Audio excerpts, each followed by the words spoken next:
नमस्कार, आप देख रहे हैं प्राइम टीवी। मैं हूं आपके साथ आरती तिवारी। वक्त हो चुका है प्राइम डिबेट का। दिल्ली के चुनाव की सियासी गर्मी को आज प्रधानमंत्री नरेंद्र मोदी ने और अधिक गरमा दिया है। प्रधानमंत्री मोदी आज आए दिल्ली तो विकास की सौगात लेकर आए, जिसमें उन्होंने दिल्ली की झुग्गी झोपड़ी वालों को पक्के मकानों का तोहफा दिया है। तो वहीं इसके साथ साथ नौरोजी नगर में वर्ल्ड ट्रेड सेंटर और उसके साथ साथ सीबीएसई द्वारका में नए दफ्तर का तोहफा दिया है। इसके अलावा दिल्ली विश्वविद्यालय से जुड़ी 600 करोड़ की योजनाओं का भी शिलान्यास किया, जिसमें वीर सावरकर कॉलेज भवन शामिल है। लेकिन दिल्ली वासी आज ढेर सारी सौगात लेते हुए नजर आए। ढेर सारी सौगात देने के बाद प्रधानमंत्री मोदी ने दिल्ली की चुनावी फिजा को और अधिक गरमा दिया। उन्होंने दिल्ली की आम आदमी पार्टी की सरकार को आपदा बता दिया। उन्होंने कहा कि दिल्ली में 10 साल से आपदा आई हुई है। उसके बाद उन्होंने भर भर कर आम आदमी पार्टी की सरकार को घेरा। उन्होंने दिल्ली में बच्चों की शिक्षा का मुद्दा उठाया, आयुष्मान योजना का लाभ न मिलने का मुद्दा उठाया। तो वहीं भ्रष्टाचार के मुद्दे से लेकर यमुना की सफाई के मुद्दे पर भी उन्होंने आम आदमी पार्टी को निशाने पर लिया। उन्होंने बिना नाम लिए शीश महल के जरिए केजरीवाल पर भी निशाना साधा और कहा कि दिल्ली में विकास कार्य तभी हो पाएंगे जब यहाँ के आप सरकार जाएगी, यानी आपदा सरकार जाएगी। प्रधानमंत्री मोदी के जुबानी हमले के बाद आम आदमी पार्टी की तरफ से अरविंद केजरीवाल सामने आए। उन्होंने प्रधानमंत्री मोदी के आपदा वाले बयान का पलटवार भी किया है और आपदा वाले शब्दों से भी उस पर प्रतिक्रिया दी है। उन्होंने दिल्ली में बीजेपी की 3 आपदाएं गिना दी। केजरीवाल ने कहा दिल्ली में बीजेपी के पास कोई चेहरा नहीं है, नैरेटिव नहीं है, कोई एजेंडा नहीं है। केजरीवाल यही नहीं रुके, उन्होंने झुग्गी झोपड़ी वालों को घर बांटने पर भी मोदी सरकार को घेर लिया। और क्या कुछ सियासी प्रतिक्रिया देखने को मिली वो आपको सुनाते हैं। मैं भी कोई शीश महल बना सकता था,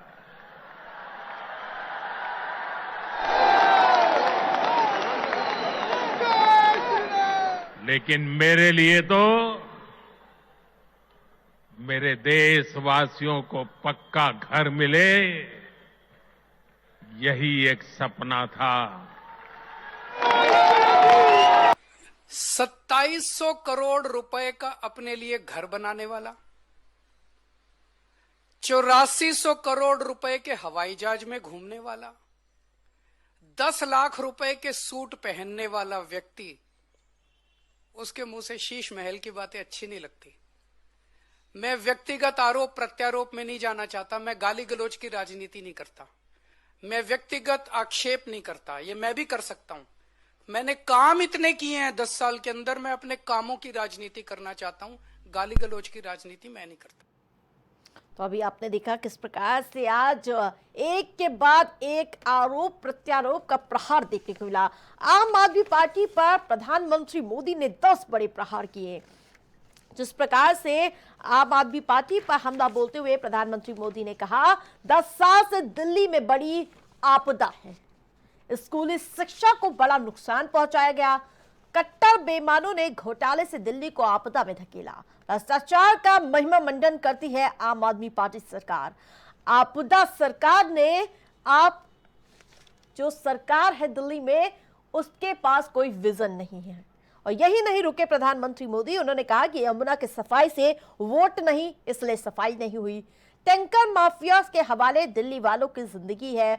आम आदमी पार्टी की वजह से दिल्ली को आयुष्मान लाभ नहीं मिला। दिल्ली में झूठ बोलकर शीश महल बनवाया गया।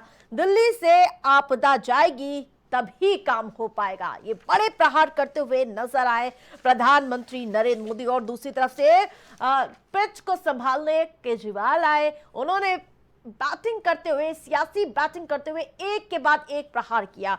उन्होंने कहा कि ना तो इनके पास मुख्यमंत्री का कोई चेहरा है, नैरेटिव नहीं है और उसके साथ साथ एजेंडा भी इनके पास कोई नहीं है। केजरीवाल यही नहीं रुके, उन्होंने झुग्गी झोपड़ी वालों को घर बांटने पर भी मोदी सरकार को घेरा। उन्होंने कहा कि बीजेपी झुग्गी झोपड़ी वाले और गरीबों से नफरत करती है और मकान बनाने के बजाय झुग्गी झोपड़ी भी तोड़ देगी। कुल मिलाकर केजरीवाल ने प्रधानमंत्री के आरोपों पर उसी तरह से पलटवार करने का प्रयास किया जिसके जरिए वो लगातार प्रधानमंत्री मोदी पर वो दिखाना चाह रहे थे कि हमारा काम बहुत बढ़िया है। किसके बार में है कितनी धार, जनता के सामने कौन असरदार होगा, वो इस बार दिल्ली विधानसभा चुनाव में ही पता चलेगा। लेकिन जिस प्रकार से एक के बाद एक प्रहार और उसके साथ सियासी वार के बीच जिस प्रकार से ये दिल्ली विधानसभा की रणभेड़ी और अधिक गर्माती हुई नजर आ रही है। जिस प्रकार से आज प्रधानमंत्री मोदी सौगातों की बहार लेकर आए थे और अब कहीं ना कहीं दिल्ली विधानसभा चुनाव का ये जो बिगुल है वो और अधिक गंभीर होता हुआ नजर आ रहा है। जैसे जैसे समय नजदीक आता जा रहा है, भले अभी तारीखों का ऐलान ना हुआ हो, लेकिन जब आज प्रधानमंत्री मोदी हुंकार भरते हुए नजर आए और उसके साथ साथ एक के बाद एक सियासी प्रतिक्रिया दी, जिसके बाद दिल्ली का माहौल गर्मा चुका है।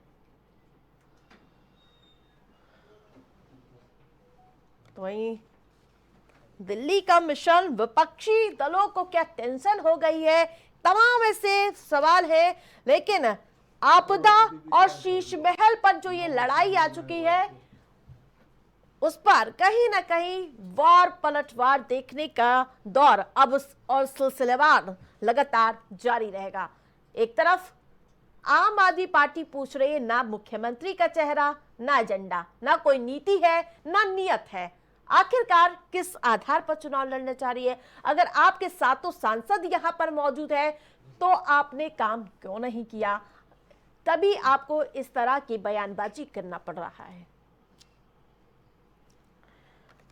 तो जिस प्रकार से एक के बाद एक चुनावी बौछार करते हुए नजर आए प्रधानमंत्री मोदी और अरविंद केजरीवाल। इससे पहले आपने पोस्टर वॉर देखा था, जिस प्रकार से एआई के माध्यम से एक के बाद एक पोस्टर वॉर देखा गया था। पुष्पा स्टाइल में पोस्टर आया था और उसके साथ साथ कहीं ना कहीं जिस प्रकार से जैसे जैसे समय बीतता जा रहा है वैसे वैसे माहौल गर्माता जा रहा है। आप बैठेंगे तब होगा, ऐसा थोड़ी कुर्सी उठा करना।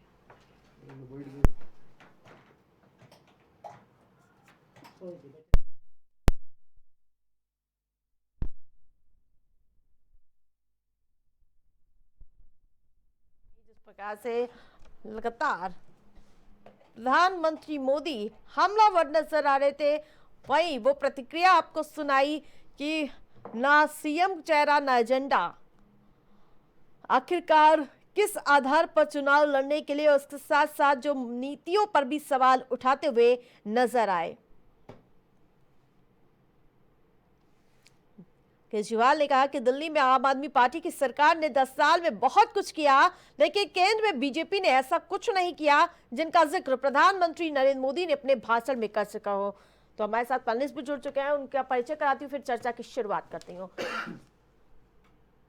वहीं स्टूडियो में हमारे साथ वरिष्ठ पत्रकार पंकज रस्तोगी हमारे साथ जुड़ चुके हैं, आपका बहुत बहुत स्वागत है। तो वहीं प्रदीप सिंह कांग्रेस पार्टी से हमारे साथ हैं, विकास पांडे भारतीय जनता पार्टी के साथ हमारे साथ जुड़ चुके हैं, वो नेतृत्व करेंगे भारतीय जनता पार्टी के। सबसे पहले विकास जी आपके पास आएंगे। ना मुख्यमंत्री का चेहरा, ना एजेंडा, ना कोई नीति है, ना नियत है। आप लोगों के पास केजरीवाल के आरोपों पर क्या है आपका जवाब?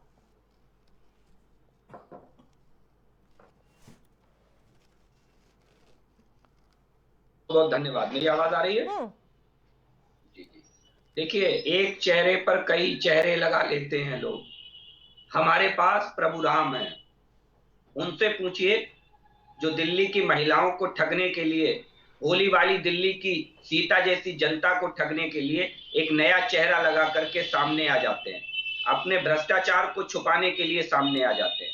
तो भारतीय जनता पार्टी के पास एक सर्वमान्य चेहरा है और वो है देश के यशस्वी प्रधानमंत्री नरेंद्र मोदी जी। और नरेंद्र मोदी जी, मुझे लगता है कि इतने डरते हैं केजरीवाल जी उनसे कि जैसे ही मोदी जी सामने आते हैं, केजरीवाल जी की सिट्टी पिट्टी गुम हो जाती है, उनके पास कहने सुनने के लिए कुछ रह नहीं जाता। दिल्ली की जनता को एक तरफ अरविंद केजरीवाल ये कहते हैं कि हमें कुछ करने की जरूरत नहीं है, हमने बहुत काम किया है दिल्ली के अंदर।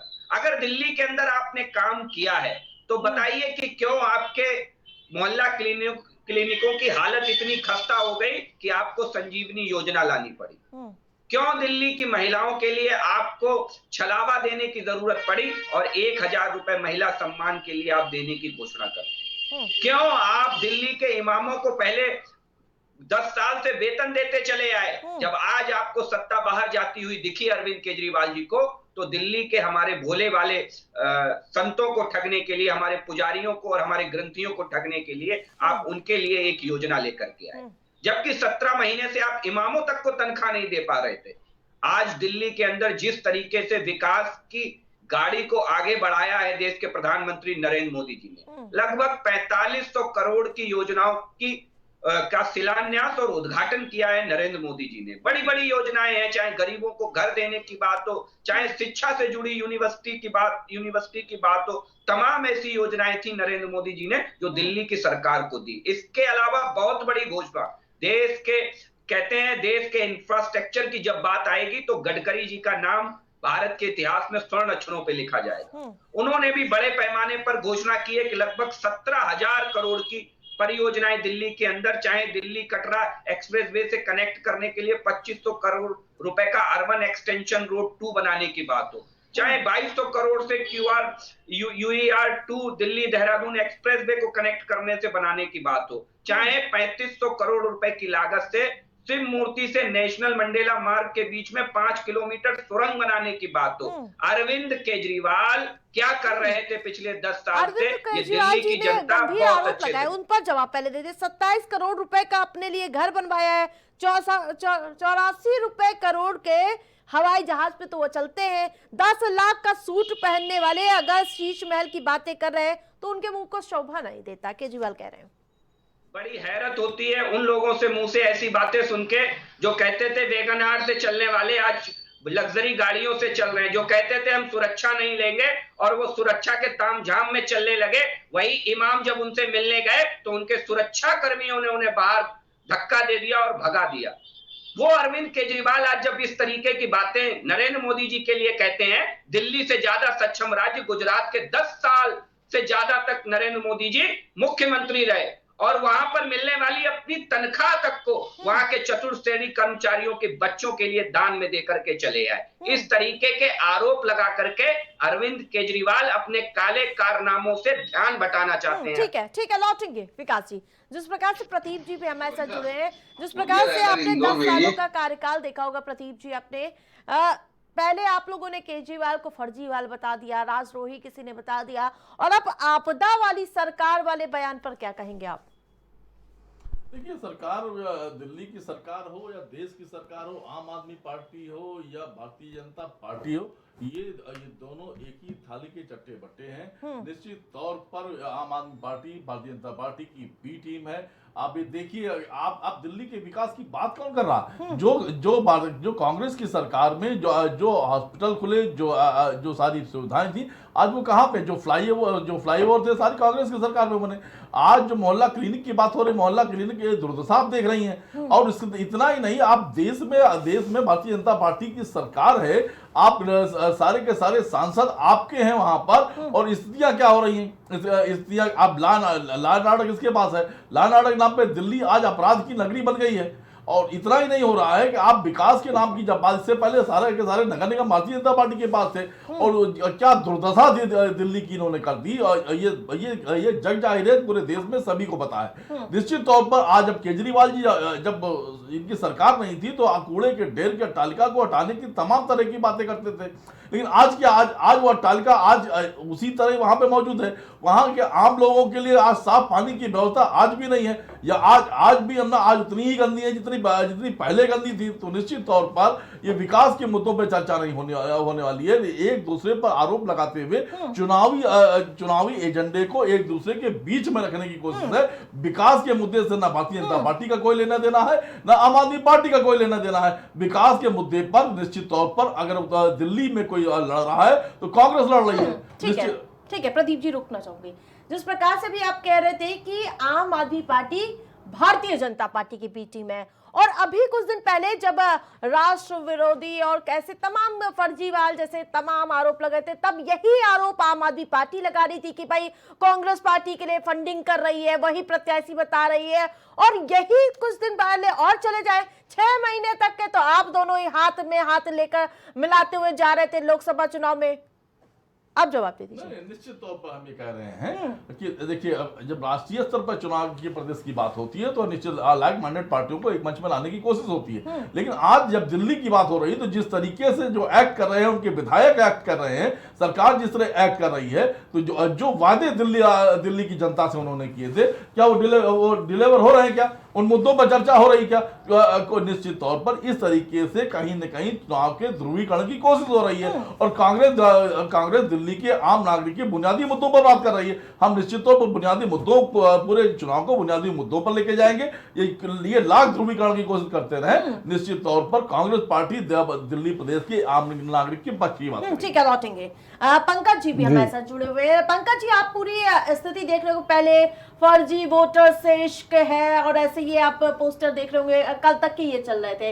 लेकिन जैसे आज प्रधानमंत्री मोदी ने एंट्री की तो ये मुद्दा आपदा वर्सेस शीश महल हो गया। तो जब ये आरोप लगाए गए तो केजरीवाल भी तुरंत पलटवार करने के लिए बैटिंग संभालते हुए नजर आए। कैसे देखते हैं ये पूरा घटनाक्रम आप राजनीति का? मोदी ने जिस तरह से वहां के झुग्गी झोपड़ी वालों की सुध लिया और जिस तरह से आज 1675 मकान वहां झुग्गी झोपड़ी वालों को सौंपे और वीर सावरकर के नाम पे डीयू में एक कॉलेज की आधारशिला रखी है और जिस तरह से उन्होंने तमाम विकास की परियोजनाओं का श्रीगणेश किया, तो ये प्रधानमंत्री के विजन को दर्शाता है। और अगर केजरीवाल की बात करें, अरविंद केजरीवाल की बात करें, तो वो झूठ का पुलिंदा है। वो कट्टर बेईमान मुख्यमंत्री अगर पूरे भारत में अगर कोई है तो वो अरविंद केजरीवाल है। उनकी तमाम घोषणाएं देख लीजिए, खाली अमली जामा नहीं पहन पाती, वो खाली हवा हवाई रहती है। शराब घोटाला हमने देखा है, जिस समय पूरा देश कोरोना काल से जूझ रहा था, उस समय अरविंद केजरीवाल की आम आदमी पार्टी जो है वो बना रही थी। वो आम आदमी पार्टी जो है वो शराब नीति बना रही थी और शराब घोटाला कर रही थी। और देश के इतिहास में पहला ऐसा शिक्षा मंत्री होगा जो आपका शिक्षा मंत्री भी मनीष सिसोदिया थे और आबकारी मंत्री भी थे। तो ये सब दुर्भाग्य की बात है। और देखिए, जिस तरह से आम आदमी पार्टी के अरविंद केजरीवाल शुरू से कहते आए हैं, आज 10 साल से 2014 से कहते हैं कि मैं घर घर पानी पहुंचा दूंगा, तमाम वीडियो है, तमाम ऑडियो है, लेकिन आज तक उन्होंने दिल्ली के लोगों को पेयजल, शुद्ध पेयजल मुहैया नहीं कराया। और दिल्ली जल बोर्ड में 1 लाख करोड़ का घोटाला है, जहां पर आम आदमी पार्टी के ही लोग बैठे हुए हैं, तमाम 1 लाख करोड़ से अधिक का घोटाला है। तो ये आम आदमी पार्टी के भ्रष्टाचार को उजागर करता है। मोहल्ला क्लिनिक दुर्दशा को प्राप्त है। और बच्चों के साथ कितना खिलवाड़ करते हैं कि 9th में ही बच्चों को रोक दिया जाता है, रिजल्ट ठीक खराब ना हो, 1.5 लाख बच्चों को आगे 10वीं में जाने नहीं दिया जाता है, उनको ब्रेक कर दिया जाता है। तो ये सब तमाम इस तरह के तमाम उदाहरण है। और उन्होंने जिस तरह से वहां पर अभी इमामों को वेतन की बात आई, 17 महीने से आपने मुसलमानों का वोट पाने के लिए आपने इमामों को वेतन की घोषणा कर दी 18,000 और 14,000। और उसके बाद आपने आज जो है ग्रंथियों के घर घर जा रहे हैं और उसके बाद पुजारियों के यहाँ जा रहे हैं और कह रहे हैं मैं उनको वेतन दूंगा। तो आपका पैसा कहां से आएगा कि आप कहां से देंगे? और महिलाओं की बात की जाए तो महिलाओं को छलने का काम, महिला सम्मान को नष्ट करने का काम किया, तो उसकी मिसाल अरविंद केजरीवाल है। 1 मिनट। और दूसरी बात आप ये समझिए कि पंजाब में इनकी सरकार बने 2 से 3 साल हो गए, वहां पर उन्होंने घोषणा किया था कि 1,000 रुपए प्रतिमाह महिलाओं को देंगे, आज तक इन्होंने नहीं दिया। और यहाँ घोषित कर रहे हैं कि मैं 2100 रुपए महिलाओं को दूंगा। और दूसरी बात, संजीवनी योजना लेके आ रहे हैं, जबकि भारतीय जनता पार्टी की जो जब से सरकार बनी है आयुष्मान योजना लागू है, लेकिन इन्होंने उसको लागू करना उचित नहीं समझा। तो ये सब तमाम चीजें इस बात को प्रदर्शित करती हैं कि ये खाली लबबाजी करना जानते हैं। भ्रष्टाचार का इनका इतिहास रहा है। तमाम योजनाओं में, तमाम चीजों में जिस तरह से इनका भ्रष्टाचारी रवैया दिखाई देता है, ये निश्चित मान के चलिए कि ये सब चीजें जनमानस देख रहा है।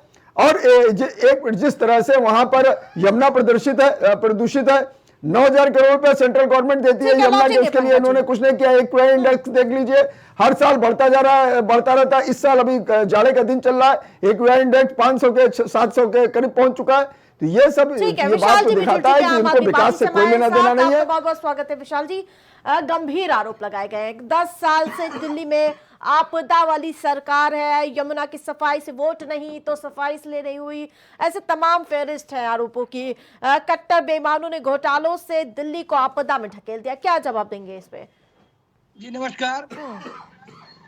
पूरा देश आज 15 लाख की तरफ देख रहा है कि मेरे खाते में 15 लाख आएंगे। जो काला धन जमा था स्विस बैंकों में वो आएगा, और जो भारत की अर्थव्यवस्था है उसको सुधरेगी। जो भारत पे कर्ज है जो लगातार बढ़ता जा रहा है, तीसरा कार्यकाल मोदी जी का चल रहा है। बताइए आप, तिगुना ज्यादा कांग्रेस की सरकार में 49,000 करोड़ रुपए क्या बोलते हैं देश के ऊपर कर्ज था। इस समय 1,75,000 करोड़ रुपए देश के ऊपर कर्ज है। मोदी जी कहते हैं कि हम लगातार चीन से लड़ाई कर रहे हैं, सारा आयात जो हो रहा है वो चाइना से हो रहा है सामानों का। और उन्होंने अभी कहा ना कि संजीवनी योजना क्या बोलते हैं 2100 रुपए की, जो आम आदमी पार्टी सरकार जो महिलाओं के लिए 2100 रुपए देने की बात कर रही है, आयुष्मान योजना वहां क्यों नहीं लागू हुई? इनको बताना चाहूंगा कि वहां 1 रुपए के पर्चे पर 1 करोड़ तक का इलाज मुफ्त में किया जाता है। इनको अभी जानकारी नहीं है, इनको ये जानकारी नहीं है कि वहाँ महिलाओं के लिए बस फ्री में की गई है। विशाल जी पहले लाइट जला लीजिए। ये जानकारी नहीं है कि वहाँ शिक्षा फ्री है, वहाँ 200 दिल्ली यूनिट में बिजली लाइट फ्री तो आ है, रही है ना? यहाँ जानते हैं। और सुनिए हमारी बात, अभी इन्होंने कहा कि शराब घोटाले की बात तो इन्होंने अभी करी, लेकिन केवल आरोप लगे, आज तक आरोप साबित नहीं हो पाया। ये भाजपा केवल झूठ परोसना जानती है, और इनके पास जानते हैं ना, आपका फ्रेम सही सुधार लेते फिर जवाब दीजिएगा। बरगलाने के अलावा दूसरा कोई काम नहीं। ठीक है, अभी देश में लौटेंगे 22 आपके राज्यों में पास। इनकी सरकार है, कहीं ये बताएं कोई ऐसा राज्य बताएं जहाँ शिक्षा मुफ्त हो। ठीक है बच्चों के विशाल लिए। जी, आपका कहीं फ्रेम ऐसा सही राज्य कराते बताएं, फिर कोई लौटेंगे ऐसा- आपके कोई पास। एक ठीक ऐसा है राज्य ठीक बताएं है जहाँ 200 लौटेंगे। यूनिट बिजली फ्री हो। ठीक है विकास जी, केजरीवाल ने पूछिए। कहा है कि भारत सरकार के पास अथाह पैसा है, एलजी, पुलिस और 7 सांसद आपके हैं। दिल्ली में अगर काम किया होता तो इस पर आरोप न लगाने पड़ते। काम किया, इस डीएनडी एक्सप्रेसवे आपको इसका उदाहरण देखने को मिल जाएगा। नोएडा से दिल्ली तक पेरिफेरल एक्सप्रेसवे इसका उदाहरण देखने को मिल जाएगा। दिल्ली में हमने कितना काम किया, ये अपनी जिम्मेदारियों से भागने वाले अरविंद केजरीवाल जी, ये सवाल भारतीय जनता पार्टी हमारे नरेंद्र मोदी जी से ही कर सकते हैं। दूसरी चीज, मेरे साथी जो आम आदमी पार्टी से शायद जुड़े हुए थे, ये जीडीपी और कर्ज के अनुपात को समझते नहीं है। शायद थोड़ा समझ के आए। इनके मुख्यमंत्री बार बार दावा करते हैं कि वो एक कमिश्नर रहे हैं, बड़े पढ़े लिखे मुख्यमंत्री कहते हैं, तो एक बार समझ के आए कि जीडीपी के मुकाबले कर्ज का अनुपात क्या होता है। और जब बात आप कांग्रेस पार्टी की तुलना में करते हैं तो जरा और पीछे घूम आइए कि कितना कर्ज था और फिर कांग्रेस के टाइम पे कितना कर्ज हुआ। दूसरा, देश की सबसे बड़ी चीज ये होती है कि प्रति व्यक्ति आय देखिए कितनी बड़ी है नरेंद्र मोदी जी की सरकार में। जरा बात करिए, 1,85,000 रुपए प्रति व्यक्ति आय आज नरेंद्र मोदी जी की सरकार में हो गई है। तो वो नहीं इन सबको दिखेगा। क्यों नहीं दिखेगा? क्योंकि इन्होंने देखने से मना कर दिया। इनको केवल और केवल प्रोपेगेंडा के माहिर खिलाड़ी अरविंद केजरीवाल जी दिखते हैं। दूसरी चीज मुझे लगता है कि बहुत महत्वपूर्ण चीज है, और वो महत्वपूर्ण चीजें यहां से चालू होती है जब दिल्ली की सत्ता तक पहुंचने के लिए अरविंद केजरीवाल जी तमाम प्रोपेगेंडा का सहारा लेते हैं। चाहे 15 लाख सीसीटीवी कैमरे की बात हो, चाहे दिल्ली के अंदर कूड़े के पहाड़ रातों रात चुटकी बजाते ही गायब करने की बात हो, चाहे यमुना को स्वच्छ करने की बात हो, और चाहे दिल्ली के हर घर को मुफ्त साफ स्वच्छ पानी उपलब्ध कराने की बात हो। इन सारे ही बातों में अरविंद केजरीवाल नाकामयाब साबित हुए। सबने देखा है, हमने, आरती जी आपने भी खबर को कवर किया है कि हर वर्ष दिल्ली प्रदूषण की मार झेलती है। बड़ा विदेशों से टेक्नोलॉजी मंगाई थी वो स्मॉग टावर की। जरा बताइए मुझे, कहां है आम आदमी पार्टी से पूछ करके? कितने इलाकों को आम आदमी पार्टी ने आज सर्विलांस बेस्ड सीसीटीवी कैमरों से लैस कर दिया? जरा बताएं ना मेरे साथी। नहीं बताएंगे। केंद्र सरकार में 7 सांसद वहां पर बैठे हैं, और यही नहीं, दिल्ली में मोदी सरकार है, पुलिस आपकी काहे नहीं काम करते? पूछ रहे बार बार वो।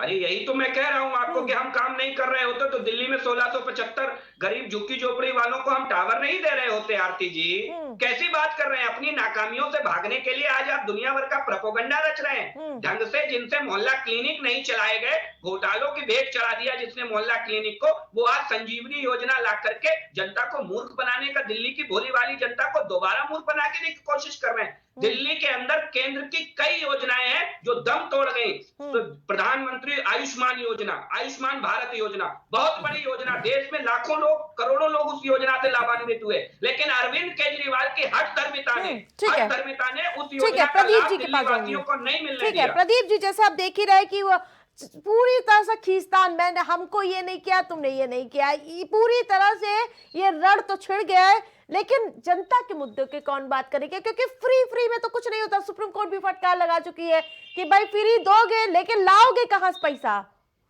प्रदीप जी, नहीं, निश्चित तौर पर देखिए, अब बात फ्री की नहीं, बात यह है कि दिल्ली की जनता के लिए, दिल्ली के लोगों के लिए के हित में हो क्या रहा? क्या भारतीय जनता पार्टी कर रही है या आम आदमी पार्टी कर रही है? आप दिल्ली के हित में कोई बात नहीं कर रहा। दिल्ली के हित में बात कर रहा है कांग्रेस पार्टी कर रही है। दिल्ली, आप भारतीय जनता पार्टी के प्रवक्ता ने और तमाम नेता दिल्ली में घूम के तमाम आरोप लगा रहे हैं। हमें अब बार बार शराब घोटाले की बात करें, तो अगर शराब घोटाले की बात कर रहे हैं तो चार्जशीट अभी तक चार्जशीट लगी क्यों नहीं? निश्चित तौर पर पुलिस आपकी है, तो अभी तक चार्जशीट लग जानी चाहिए थे। कम से कम आरोप पत्र तो तैयार हो जाते, आरोप पत्र तो अभी तक तैयार नहीं हुए। तो निश्चित तौर पर हम ये कहेंगे केवल और केवल मिली जुली कुश्ती है, एक दूसरे पर आरोप लगाने की बात है। भारतीय जनता पार्टी हो या आम आदमी पार्टी हो, इनकी कोशिश है कि चुनाव पूरी तरह केंद्रित हो जाए भारतीय जनता पार्टी और आम आदमी पार्टी के बीच में। मुद्दों की बात नहीं होनी चाहिए, मोहल्ला किन्हीं की दुर्दशा पे बात नहीं होगी, निश्चित तौर पर वहां के विकास पर बात नहीं होगी। जिस तरीके के बात भारतीय जनता पार्टी के प्रवक्ता साथी हमारे कह रहे हैं, अब बताइए कि दिल्ली के विकास के लिए इससे भारतीय जनता पार्टी ने क्या किया? और आप तमाम तरह की रेवड़ियों की बात कर रहे हैं, आप विकास की बात कर रहे हैं, आप आय की बात कर रहे हैं। आप बताइए कि आप पुलिस आपके पास है, कानून व्यवस्था का क्या हाल है? आज भी वो स्थिति हो रही है, आज भी महिलाएं दिल्ली में सुरक्षित नहीं है। जिस तरह की घटनाएं बार बार आ रही हैं, दिल्ली की घटना है, दिल्ली में ही हमारी महिला खिलाड़ी किस तरीके से प्रदर्शन कर रही थी और आपके नेता के खिलाफ कर रही थी, उन पर किस तरीके से बर्बरता हो रही थी, आपने देखा है। तो निश्चित तौर पर हम ये कहेंगे कि आप पहले दिल्ली के विकास का एजेंडा ना भारतीय जनता पार्टी के पास है ना आम आदमी पार्टी के पास है, और आम आदमी के लिए कोई बात कर रहा है तो कांग्रेस पार्टी बात कर रही है, हमारे नेता का बात। ठीक है विकास जी, पहले जवाब दे दीजिए 10 सेकंड में, फिर पंकज जी के पास। देखिए, दिल्ली की आम आदमी पार्टी की कारगुजारियों से दिल्ली की जनता बहुत त्रस्त आ चुकी है। प्रोपोगंडा से राजनीति में पॉलिटिक्स करने की जो कोशिश अरविंद केजरीवाल और आम आदमी पार्टी की है, तमाम ऐसी योजनाएं हैं जो केंद्र की योजनाएं दिल्ली की सरकार ने लागू नहीं की, चाहे आयुष्मान भारत हो, चाहे कृषि से संबंधित योजनाएं हो। क्या आपको पता है आरती जी की कृषि से संबंधित योजनाएं, तमाम बिजली, आप कहते हैं हम बिजली फ्री देते हैं, बिजली को फ्री देने का काम करते हैं, लेकिन वही किसानों से आप कॉमर्शियल दाम वसूलते हैं बिजली के। बेचारे यमुना के किनारे रहने वाले दर्जनों सैकड़ों किसानों की बिजली कनेक्शन आपने काट दिए, केवल इसलिए कि वो बिल समय से नहीं चुका पाए। क्यों आप कैसी बात करना चाहते हैं अरविंद केजरीवाल, कैसी दिल्ली बनाना चाहते हैं, ये पूरा देश जानता है। यमुना एक्शन प्लान के अंदर केंद्र की सरकार ने 6000 करोड़ रुपए का बजट दिया दिल्ली को, जिसमें 3000 करोड़ का तो बजट 2022, 23 और 24 तक मिला है। केवल आप ये समझिए एक ढेला खर्च नहीं किया, 28 नाले केवल ओखला के गिरते हैं यमुना के अंदर, एक नाला टैप नहीं किया अरविंद केजरीवाल ने, एक नाला, केवल कोरी बातें, कोरी लफाजे। मैं तो कहता हूं कि कोई बड़ी बात नहीं, अभी चुनाव थोड़ा सा दूर है, आपको देखने को मिलेगा कि ड्रामा किंग अरविंद केजरीवाल जी हो सकता है अपने ऊपर कोई हमला करवा ले, कोई स्याही फिकवा ले या कहीं जूता चलवा ले, ये भी कर सकते हैं अरविंद केजरीवाल। ठीक है पंकज जी, जिस प्रकार से आप देख रहे होंगे कि फ्री क्या, एक बार फिर से रेवड़ियां बांटने का दौर चालू हो गया है कि हम ये स्कीम लाएंगे, ये महिला सम्मान स्कीम लाएंगे, और इसके साथ साथ पंडितों को लुभाने का भी प्रयास किया गया। तो बीजेपी ने कहा ये चुनावी हिंदू हैं, तमाम ऐसे दाव, लेकिन सुप्रीम कोर्ट ने कहा कि लोगों को ऐसे बनाए कि वो खुद कमा के खा सके, उन्हें ऐसी रेवड़ियां की आवश्यकता नहीं, आप ऐसा काम करिए कि लोग खुद से रोजगार ढूंढ पाए। बिल्कुल, देखिए सुप्रीम कोर्ट ने इस बात पे सभी पार्टियों को फटकार लगाने का काम किया था कि फ्री की रेवड़ी कब तक चलती रहेगी, आदमी को आत्मनिर्भर बनाइए, व्यक्ति आत्मनिर्भर बने तभी देश की तरक्की हो सकती है, सुप्रीम कोर्ट ने स्पष्ट रूप से कहा था। और फ्री की रेवड़ी के चक्कर में देखिए अभी हमने हिमाचल प्रदेश का देखिए, हिमाचल प्रदेश में सुखवीर सिंह सुक्खू मुख्यमंत्री हैं और उन्होंने चुनाव के दौरान कहा था, कांग्रेस की सरकार वहां पर कहा था कि 300 यूनिट बिजली फ्री देंगे। और उसके बाद वहां पर आज क्या हाल है कि खाली राज्य जो है 96,000 करोड़ के घाटे में है और अपील की जा रही है कि अपनी सब्सिडी छोड़ दीजिए और 125 यूनिटी लोगों को फ्री बिजली दी जा रही है। उसके बाद आज उनको अपील करना पड़ रहा है और मुख्यमंत्री स्वयं अपील कर रहे हैं विधायकों से, मंत्रियों से, और स्वयं उन्होंने जो है अपनी सब्सिडी छोड़ी और जनमानस से भी अपील कर रहे हैं कि आप जो है छोड़िए, जिससे जनमानस को और लाभ मिल सके। तो राज्य की हालत इतनी खराब है और 40% जो राजस्व आता है वो चला जाता है आपके कर्ज में और उसमें पेंशन में और सैलरी में चला जाता है, 25% कर्जे में चला जाता है, बाकी में वहां की सरकार चल रही है। तो इस तरह की फ्री की घोषणाएं किसी भी सरकार के लिए बहुत ही आत्मघाती सिद्ध होती हैं। और कांग्रेस का जहां तक सवाल है, देखिए कांग्रेस ने ये देखा कि जिस तरह से अरविंद केजरीवाल आरोप प्रत्यारोप लगाते हैं, वहां आप देखिए वहां के चुनाव में, आपके पंजाब के चुनाव में उन्होंने स्पष्ट कर दिया था कि हम आपके साथ चुनाव नहीं लड़ेंगे। और तमाम चीजों को कांग्रेस ने देखा तो कांग्रेस ने भी ये जो निर्णय लिया है कि वो कांग्रेस अकेले चुनाव लड़ रही है, 70 सीटों पर कांग्रेस अकेले प्रत्याशी खड़ा करेगी। क्योंकि पूर्व में कांग्रेस की सरकार रही है शीला दीक्षित के समय, ये भी जनमानस ने देखा है। तो इसलिए कांग्रेस ने इस बार निर्णय लिया कि वो अकेले दमखम पे चुनाव लड़ेगी। और अजय माकन ने, जो कांग्रेस के वरिष्ठ नेता, उन्होंने जिस तरह के आरोप अरविंद केजरीवाल पे दर्ज कराए, वो भी एक गंभीर आरोप उन्होंने लगाए बकायदा प्रेस कॉन्फ्रेंस करके। तो अरविंद केजरीवाल को ये सब चीजें देखना चाहिए। अरविंद केजरीवाल का तो एक तरह से कहा जाए कि वो IRS थे, लेकिन उनको तमाम तरह के अनुभव प्राप्त है भ्रष्टाचार करने के। और प्रधानमंत्री ने भी एक इंटरव्यू में कहा था ये अनुभवी चोर है। तो इसलिए ये कोई नई बात नहीं है। इस तरह की चीजें निश्चित मान के चलिए, जिस तरह से अरविंद केजरीवाल दिल्ली को ढकेलने काम कर रहा है। और महिलाओं के सम्मान की बात करते हैं, आप राष्ट्रीय महिला आयोग के अध्यक्ष स्वाति मालीवाल, जिनको आपके घर में पीटा जाता है, आपका PA खुद उनको पीटता है, तो कितनी शर्मनाक घटना होती है। स्वाति मालीवाल की पिटाई सबने देखी है, पूरे उसके वीडियो जारी हुए और FIR दर्ज होता है। तो ये सब चीजें, और महिलाओं के सम्मान की आप बात करते हैं। दिल्ली का जिस तरह का बुरा हाल है, जिस तरह से दिल्ली में 10 सालों में गंदगी का आलम है, दिल्ली के मोहल्लों में गंदगी का आलम है, और जिस तरह से LGB के सक्सेना ने भी कई क्षेत्रों का दौरा किया, तो वहां पर जो आपके आतिशी जी हैं, जो मुख्यमंत्री हैं, वो कई जगह दौड़ी जाती हैं और वहां जिस तरह से गंदगी का आलम है, तो क्या इतनी जल्दी साफ हो जाएगा क्या? तो दिल्ली के लिए बजट की ना कोई कमी है ना किस चीज के, लेकिन इच्छा शक्ति की कमी है। कूड़े का ढेर और अधिक ढेर होता हुआ गया है, इच्छा शक्ति की कमी है, अरविंद केजरीवाल की इच्छा शक्ति में कमी है। ठीक है प्रदीप जी, जिस पर कूड़े का पहाड़ और अधिक पहाड़ हो गया, यमुना अभी भी गंदी है। लेकिन सवाल तो ये होता ही है। लेकिन इन सब के तरह जब आप लोगों ने थोड़ा सा तीखा तेवर दिखाया, राष्ट्र विरोधी और ये केजरीवाल फर्जीवाल, तो तुरंत वो धमकाते हुए नजर आए कि इनको इंडिया गठबंधन से बाहर का रास्ता दिखा दिया जाएगा अगर अजय माकन और इन सब के खिलाफ कार्रवाई नहीं होती है। प्रदीप जी, नहीं, आप ये बात नहीं है। देखिए आप दिल्ली कांग्रेस, वहाँ दिल्ली प्रदेश के लोगों की बात कर रही है। अब दिल्ली प्रदेश के लोगों के हित में जो भी बात होगी दिल्ली कांग्रेस उस पर करेगी और निश्चित तौर पर उन बुनियादी मुद्दों पर ही चुनाव के मैदान में आना है। तो जिस अब केजरीवाल जी को जिन सवालों का जवाब देना होगा, मोहल्ला क्लिनिक की दुर्दशा का जवाब देना होगा, स्कूलों के खस्ता हाल का जवाब देना होगा, और जिस तरीके से शराब घोटाले के आरोप उन पर आए हैं उसका भी जवाब अरविंद केजरीवाल जी को देना होगा।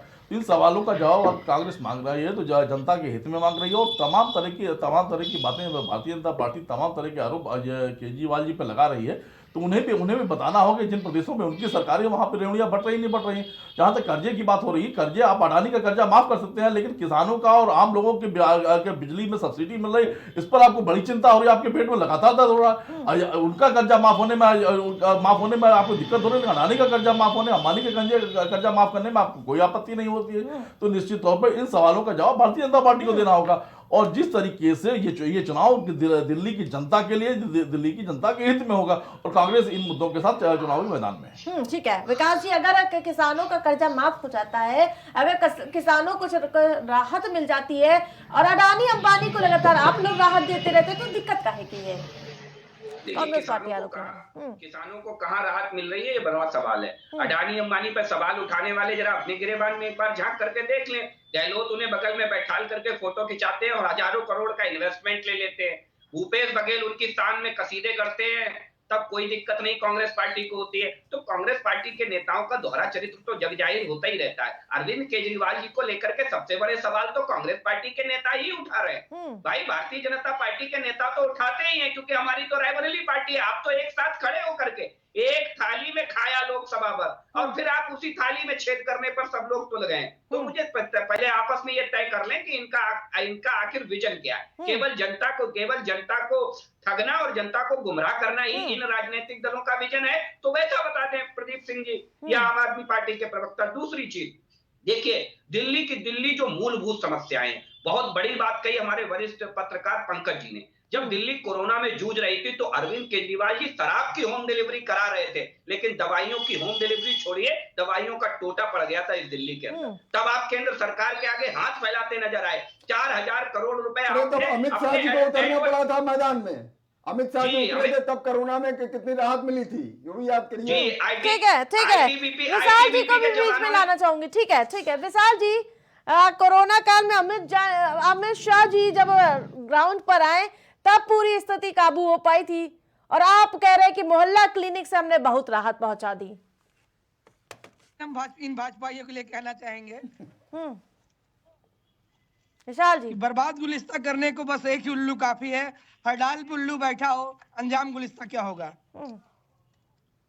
देखिए कि मोदी जी तो देश को बर्बाद कर ही रहे हैं, साथ में जो हमारे भाजपा के प्रवक्ता साथी हैं इतना झूठ बोल रहे हैं, इनको शर्म भी नहीं आ रही है। ये कैसे कह दिए कि मोहल्ला क्लिनिक ने वहां बिल्कुल काम नहीं किया, और कोरोना के टाइम अरविंद केजरीवाल ने दिल्ली की जनता को ऐसे ही छोड़ दिया। आप ये बताइए कि दिल्ली की जनता जब वहां थी तो वहां लोगों को राशन पहुंचाना, वहां के कर्मचारियों को पैसे पहुंचाना, और क्या इन्होंने भी कहा ना शराब बांटी।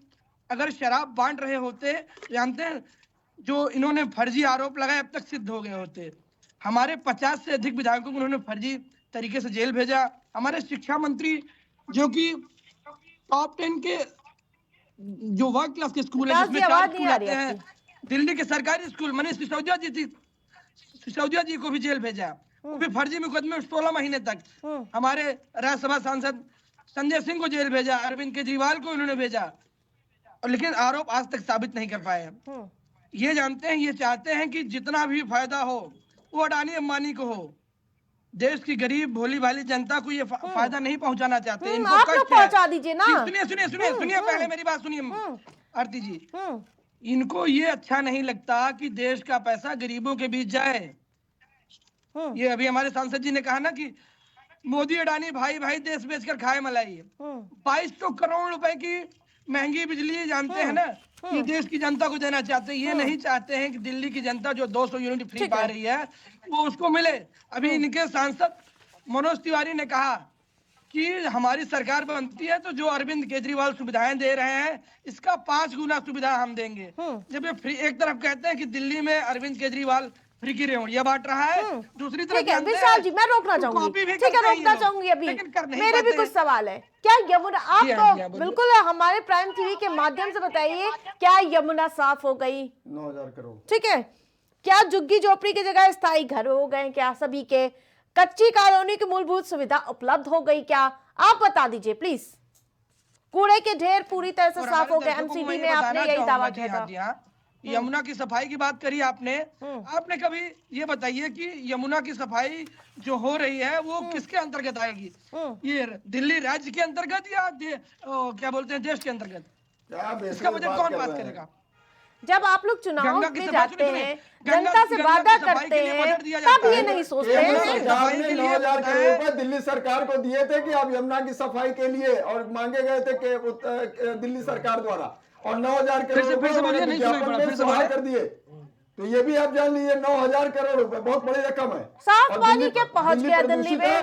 अभी आस्था के पर्व, हिंदुओं के आस्था का पर्व डाला छठ के मौके पर लोगों ने देखा, लोगों ने उसी प्रदूषित पानी में महिलाओं ने स्नान किया, डुबकी लगाई और सूर्य को अर्घ्य दिया।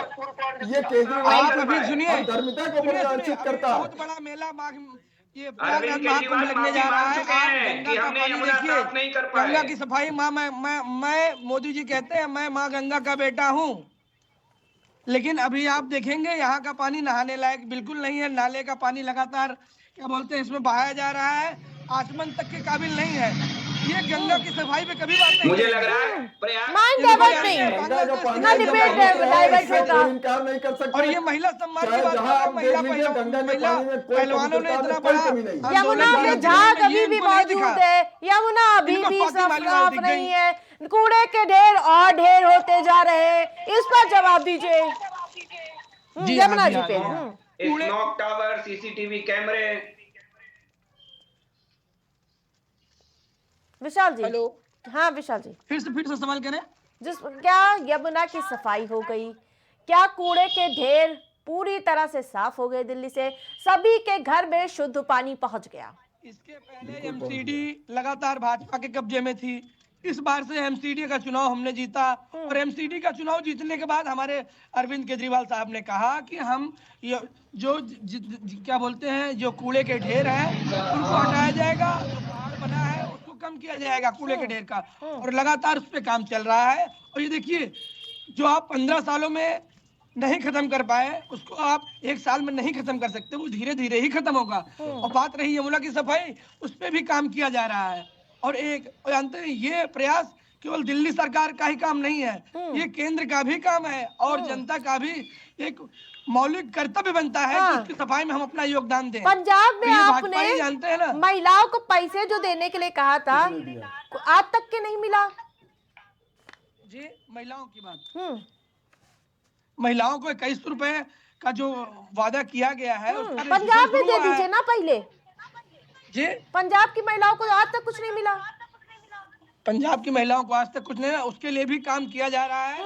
और जानते हैं ना, ऐसा नहीं है कि हम उससे मुकर रहे हैं। फ्री बिजली का हमने वादा किया था, फ्री बिजली भी दे रहे हैं। पंजाब जहां बिजली खरीदता था भगवंत मान की सरकार, आज बिजली पंजाब के बाहर शेरो शायरी दूसरे से राज्यों को आपने बेच शुरू रही किया है। तो लगा ऐसा था नहीं बहुत है। बढ़िया जवाब उसके देंगे। लिए भी ठीक है काम किया पंकज जा रहा है और जी, जल्द पंकज ही जी वो आइए। शुरू हो जाएगा। देखिए, जिस तरह से अरविंद केजरीवाल के सारे लोग, चाहे मनीष सिसोदिया डिप्टी सीएम हो, चाहे वो संजय सिंह हो, और चाहे अरविंद केजरीवाल हो, जो देश के पहले ऐसे भ्रष्टाचारी मुख्यमंत्री हैं कि 177 दिन जेल में रहे, लेकिन जेल में रहते हुए इस्तीफा नहीं देते, और जेल से निकलने के बाद इस्तीफा दे देते हैं और आतिशी सिंह को मुख्यमंत्री बना देते हैं। और ये देखिए कि देश के इतिहास में लालू यादव हो, चाहे आपके करुणानिधि हो, चाहे जयललिता हो, जो लोग भी जेल गए वो उन्होंने मुख्यमंत्री पद को छोड़ दिया।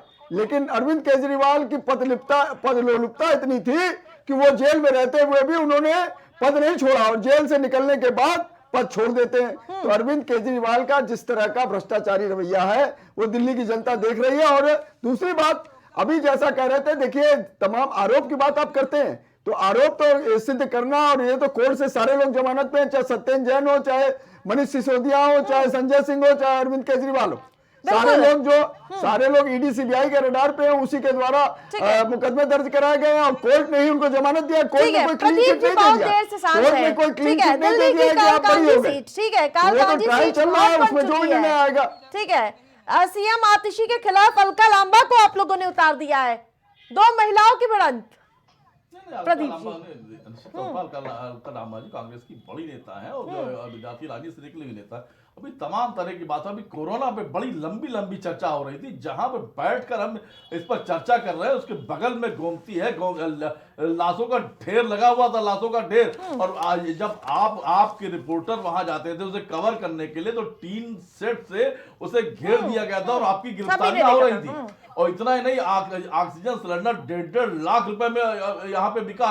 अस्पतालों में बेड नहीं थे, ऑक्सीजन सिलेंडर नहीं थे, किटें नहीं थी। और जिस तरह की अव्यवस्था पूरे देश में थी, उत्तर प्रदेश जहां बैठकर हम चर्चा कर रहे हैं वहां पर अव्यवस्था थी। इस तरह के आरोप भारतीय जनता पार्टी के नेताओं को लगाने से पहले सोचना चाहिए। और अब अभी केजरीवाल पे तमाम तरह के आरोपों, ये पहला मुख्यमंत्री है जो जेल गए, इस्तीफा नहीं दिया। अरे महोदय, पूरी दुनिया के पहले मुख्यमंत्री उत्तर प्रदेश के हैं जिन्होंने अपने ही ऊपर लगे मुकदमे के न सिर्फ वापस करने की सिफारिश की बल्कि वापस लेने का काम किया है। उत्तर प्रदेश की कैबिनेट में आधे दर्जन से ज्यादा अपराधी बैठते हैं। ये बात कर रहे हैं भारतीय जनता पार्टी बात कर रही है केजरीवाल या आम आदमी पार्टी की। तो सबसे पहले भारतीय जनता पार्टी को अपने गिरेबान में भी झांकना चाहिए। और जिस तरीके के आरोपों की बात हो रही, यमुना की बात हो रही, यमुना क्या बता सकते हैं, यमुना कहां से निकलती है और कहां से जाती है? एक पार्ट की सफाई कर देने से पूरी मां यमुना साफ हो जाएंगी क्या? आपने कहा था कि ना मैं आया हूं ना मुझे बुलाया गया है, मुझे मां गंगे ने बुलाया है। एनजीटी की रिपोर्ट है कि मां गंगे आज तक साफ नहीं हुई है। तो आप बात कर रहे हो गंगा की सफाई की, आप बात कर रहे हो यमुना की सफाई की, तो कहीं ना कहीं आपको अपने गिरेबान पर झांकना होगा और दिल्ली के लोगों की बात करनी होगी। दिल्ली के लोगों की बात न करके अगर आप चुनावी पूरे अखाड़े को दो लोगों के बीच में केंद्रित करने की कोशिश कर रहे हैं, ये नहीं होगा। कांग्रेस पार्टी, दिल्ली कांग्रेस दिल्ली के लोगों की बात करेगी, या उसमें अलका लांगा भी होंगे, उसमें तमाम ऐसे नेता जो दिल्ली के होंगे वो सड़कों पर होंगे और निश्चित तौर पर लोगों की बेहतरी के लिए बात करेंगे। ठीक है विकास जी, लास्ट कमेंट। ठीक है, जल्दी से जवाब के साथ। आरती जी, सबसे पहली चीज तो कोरोना पे आप ये ध्यान कर दीजिए कि अमेरिका जिसकी आबादी है लगभग 32 करोड़ 35 करोड़, भारत से ज्यादा मौतें अमेरिका में हुई। हमसे कितना गुना अच्छा देश है, कितना सरसब्ज देश है, ये पूरा देश जानता है। और महामारी की बात करें तो पोलियो जैसी महामारी, अरे सर सुनिए, पोलियो जैसी महामारी पर वर्षों तक टीका लगाते रहे आप। आज तक आप बताइए ना, आप बताइए कि एशिया के देशों की बात करेंगे, आप वहां की बातों के बारे में बताएंगे। आप अपनी कमियों को छिपा नहीं सकते, आप अपनी कमियों को छिपा नहीं सकते। पूरे देश में देश ट्राई कर रहा था। जहां तक रही गंगा सफाई की बात, अब सर डरिए मत। अब जहां तक रही गंगा सफाई की बात, मुझे लगता है मेरे साथी को यमुना एक्शन प्लान की फाइल देख लेनी चाहिए थी, पता लग जाएगा। यमुना के ऊपर अरविंद केजरीवाल जी ने एक प्रेस कॉन्फ्रेंस में माफी भी मांगी कि हम यमुना साफ नहीं कर पाए। तो आम आदमी पार्टी का ये कहना कि यमुना सफाई की जिम्मेदारी उनकी नहीं है, इसी पर सबसे बड़ा प्रश्न चिन्ह उठता है। दूसरी चीज, गंगा सफाई को लेकर मैं इतना निवेदन करूंगा कि मुझे लगता है गंगा के लिए एक बात कही जाती है कि मां गंगा में स्नान करने से पाप भी धुल जाते हैं। जरा कुंभ आइए और स्नान करके जाइए, आपको यह भी पता लग जाएगा कि गंगा साफ हुई है और गंगा में पाप भी धुल जाएंगे। ठीक है, पंकज जी लास्ट। देखिए, दिल्ली का चुनाव बहुत शीघ्र चुनाव आयोग इसकी घोषणा कर देगा, तिथि की घोषणा हो जाएगी और दिल्ली का चुनाव बहुत शीघ्र होने वाला है। दिल्ली की अगर बात करें तो दिल्ली में 25% पूर्वांचल के लोग रहते हैं और 22% आबादी वहाँ पंजाबियों की है और 10% आबादी खत्री बिरादरी की वहाँ बिलोंग करती है और 6% पहाड़ी समुदाय के लोग रहते हैं और अन्य अल्पसंख्यक और अन्य समुदाय के बाकी लोग रहते हैं। तो इन सभी की भूमिका बहुत महत्वपूर्ण रहेगी। उसमें पूर्वांचल के लोगों की भूमिका जो 25% है उनकी भूमिका बहुत महत्वपूर्ण है और वो आगे आने वाला समय बताएगा। जिस तरह से ठीक है छलावा करके अरविंद केजरीवाल ने एक बार कांग्रेस के सहयोग से सरकार बनाई, 2 बार अपने दम पे सरकार बनाई लोगों को छलने के बाद, लेकिन इस बार जनता उनके छलावे में आने वाली नहीं है और उनके कार्यों का निश्चित रूप से परीक्षण करेगी और उसी के अनुसार वोट करेगी। ठीक है, आप सभी पैनलिस्ट का हमारे साथ जुड़ने के लिए बहुत बहुत धन्यवाद। लेकिन जिस प्रकार से नरेंद्र मोदी प्रधानमंत्री आज हुंकार भरते हुए नजर आए थे, जिसके बाद एक प्रहार था अरविंद केजरीवाल पर, जिसमें उन्होंने दिल्ली की झुग्गी झोपड़ी वालों को पक्के मकानों को तोहफा देने के साथ साथ कई तरह के गंभीर आरोप लगाए। आपदा सरकार, शीश महल जैसे तमाम आरोप लगाते हुए नजर आए। लेकिन ये दिल्ली का चुनाव कितना दिलचस्प होगा आगामी दिनों में पता ही चल जाएगा। प्राइम डिबेट में मेरे साथ फिलहाल इतना ही। देखते रहिए प्राइम टीवी।